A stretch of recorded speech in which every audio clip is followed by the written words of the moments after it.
Good morning to all. आज आप हिंदी पाठ्य पुस्तक में पहला एक्सरसाइज जो है उठो धरा के अमर सपूतों, इसके रचनाकार द्वारिका प्रसाद माहेश्वरी जी हैं। इनके बारे में थोड़ा सा जान जाए कि द्वारिका प्रसाद माहेश्वरी का जन्म 1 दिसंबर 1916 रोहता आगरा में हुआ था।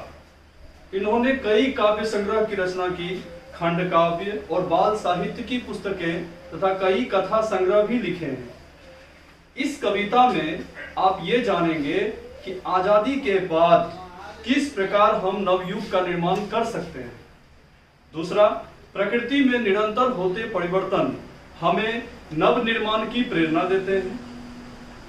और आजादी मिलने के बाद लिखी गई यह कविता लोगों को नवनिर्माण की प्रेरणा दे रही है। चलिए शुरुआत करते हैं।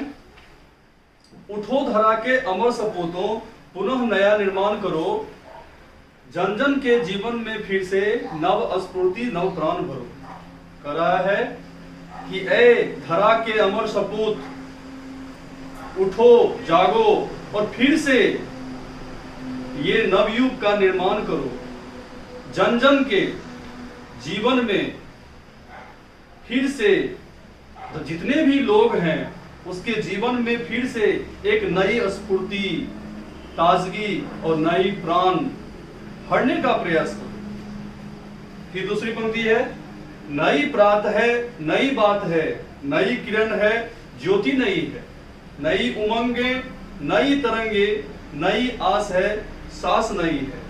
युग युग के मुरझे सुमनों में नई नई मुस्कान भरो।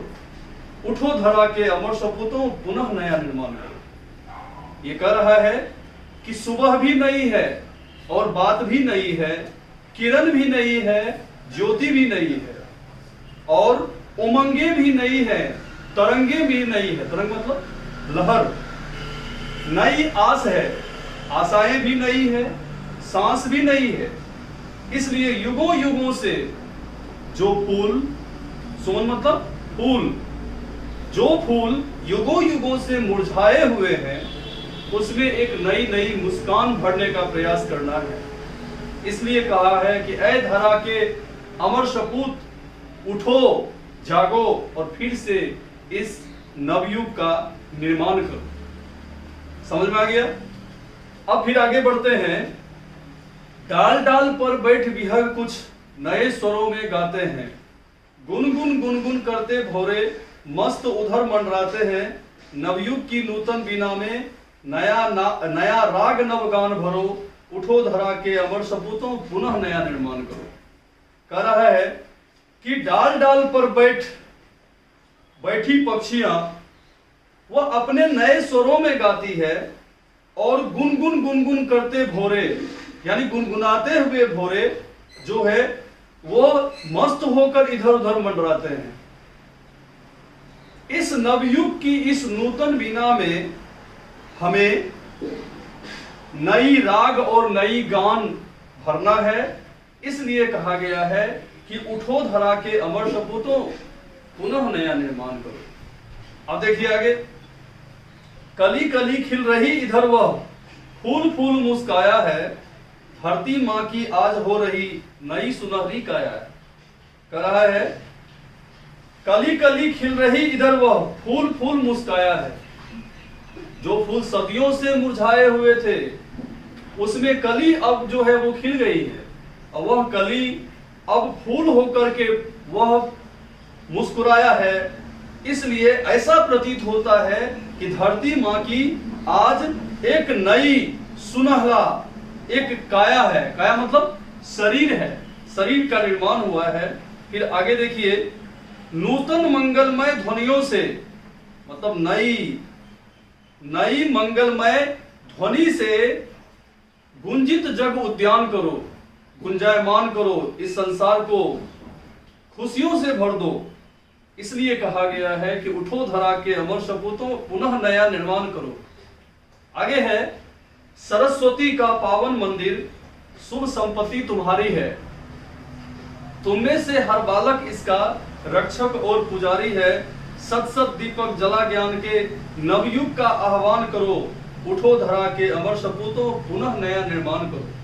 कह रहा है कि यह सरस्वती का एक पवित्र मंदिर है, यहाँ की जितनी भी संपत्तियां हैं ये तुम्हारी है, और हम में से, तुम में से जितने भी बालक हैं यही इसका रक्षक भी है और पुजारी भी है। इसलिए कह रहा है कि सत सत दीपक जला ज्ञान के, यानी हमें ज्ञान की दीपक को जलाकर जो लोग अंधकार में हैं उसे प्रकाश की ओर प्रेरित कर हमें नवयुग का आह्वान करना है। इसलिए कहा गया है कि उठो धरा के अमर सपूतों, पुनः नया निर्माण करो। आपको समझ में आ गया होगा ये कविता। इसमें कुछ शब्दार्थ भी है, जैसे स्फूर्ति। स्फूर्ति मतलब होता है फुर्ती या तेजी। ज्योति प्रकाश या रोशनी। वीणा एक वाद्य यंत्र है। काया, काया मतलब शरीर। पावन मतलब पवित्र। रक्षक मतलब रक्षा करने वाला। पुजारी पूजा करने वाला। आह्वान पुकार या बुलावा। तो ये शब्दार्थ को याद करना है। आप यदि इसे याद करेंगे तब आपको ये कविता में जितने भी ये शब्द का यूज किया गया है, उपयोग किया गया है, तो इस कविता को यदि आप फिर से पढ़ेंगे तो ये आपको आसानी से आप इसका ट्रांसलेट कर सकते हैं, अनुवाद कर सकते हैं। और जब ये अनुवाद आप कर लेंगे तो आपको ये बहुत ही आसान लगेगा। इसलिए बच्चों, आपको कविता को ठीक से पढ़ें और उसके साथ साथ आप एक पेज सुलेख के रूप में लिखें। उसमें भी धीरे धीरे आपको दोनों लाइन मिलाकर लिखने का प्रयास करना है, क्योंकि आपके पास पर्याप्त समय है। यदि आप विधिवत रूप से निरंतर आप प्रयासरत रहेंगे तो आपको कहीं भी कोई भी परेशानी नहीं होगी। अब आइए मल्टीपल चॉइस क्वेश्चन में, जैसे है पहला क्वेश्चन, कविता में कवि ने मानव को क्या प्रेरणा दी है? तो इसमें ऑप्शन है प्रेम की, नवनिर्माण की, ज्ञान की और नव स्फूर्ति की। तो इसमें ऑप्शन, सही ऑप्शन आ जाएगा नवनिर्माण की। दूसरा है भौरे कैसी आवाज करते हैं? ऑप्शन है भिन भिन, घू घू, गुनगुन या कुनकुन। इसका सही होगा गुनगुन। धरती मां कैसी दिखाई पड़ रही है? इसका ऑप्शन है सुनहरी काया, सुगंधित, सुंदर, शांत। तो इसका आंसर होगा सुनहरी काया।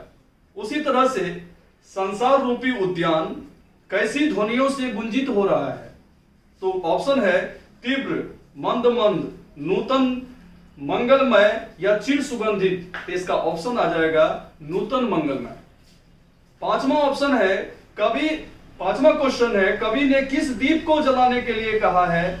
ऑप्शन है घी के दीपक, तेल के दीपक, ज्ञान के दीपक और प्रेम के दीपक। इसका सही आंसर हो जाएगा ज्ञान के दीपक।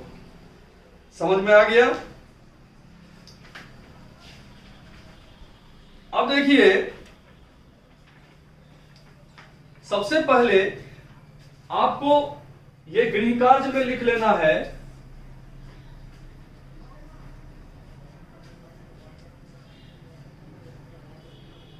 गृह कार्य में लिखेंगे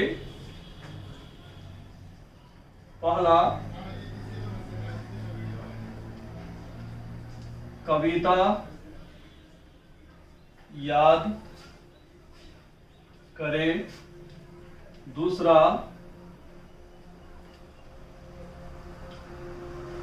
शब्दार्थ याद करें। तीसरा एक पेज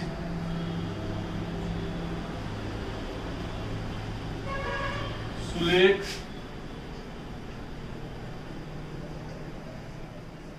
लिखें।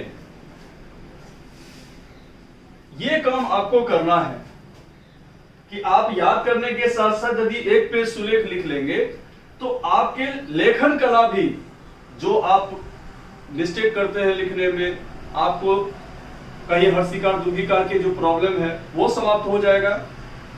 और धीरे धीरे आपका हैंडराइटिंग भी जो है वो सुधर जाएगा। इसके साथ ही साथ आप शब्दार्थ भी याद कर लेंगे। आपको समझ में आ गया?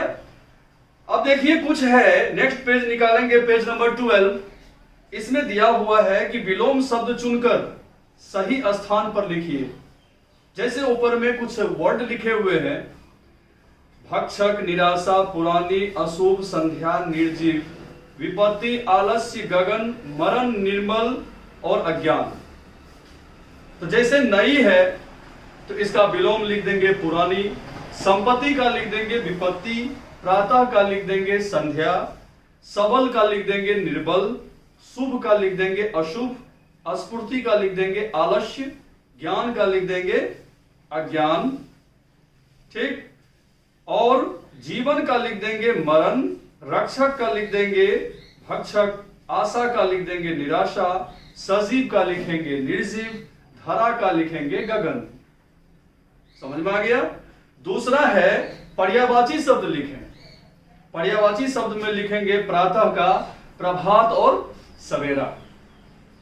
पक्षी का क्या लिखेंगे? खग और विहग। शरीर का क्या लिखेंगे? देह और काया। उपवन का क्या लिखेंगे?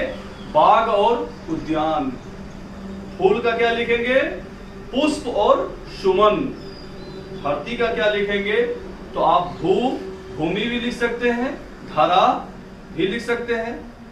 अब है नीचे लिखे गए विशेष्यों के लिए विशेषण शब्द लिखिए। जैसे खाली जगह है और स्फूर्ति दिया हुआ है तो हम क्या करेंगे? लिखेंगे नव स्फूर्ति। फिर है खाली जगह दिया हुआ है संपत्ति, तो क्या लिखेंगे? अपार संपत्ति। फिर खाली जगह है काया दिया हुआ है तो वहां लिखेंगे सुंदर काया। फिर खाली जगह है दिया हुआ है सपूतों, तो वहां क्या होगा? अमर सपूतों। उसी तरह से डैश सुमनो, तो वहां लिखेंगे मुरझाई। उसके बाद डैश मंदिर, तो वहां दे देंगे भव्य मंदिर। समझ में आ गया? आगे देखिए, कुछ ऐसे हैं शब्द जैसे अनेक शब्दों के लिए एक शब्द। अब ये अनेक शब्दों के लिए एक शब्द होता क्या है तो आप पिछली कक्षा में पढ़ चुके हैं, हिंदी ग्रामर के बुक में भी दिया हुआ है। जिस तरह से एक उदाहरण देते हैं कि जैसे हम एक सेंटेंस बोलते हैं कि चार भुजाओं से घिरा हुआ, तो उसका एक ही शब्द हमको बोलना होता है, वो है चतुर्भुज। उसी तरीके से यहाँ दिया हुआ है, तो ये तो बहुत ही सिंपल है। पूजा करने वाला पुजारी होगा, जो न मरे अमर, जहां जाना कठिन हो, दुर्गम जो पहले ना हुआ हो, अभूतपूर्व जो चित्र बनाए चित्रकार, जो सामने हो प्रत्यक्ष, जो गाना गाता हो गायक, जो कविता लिखता हो, जो कविता लिखता हो वो होगा कवि या कवि ही लिखेंगे। ये हो गया। तो इसी तरीके से दिया हुआ है।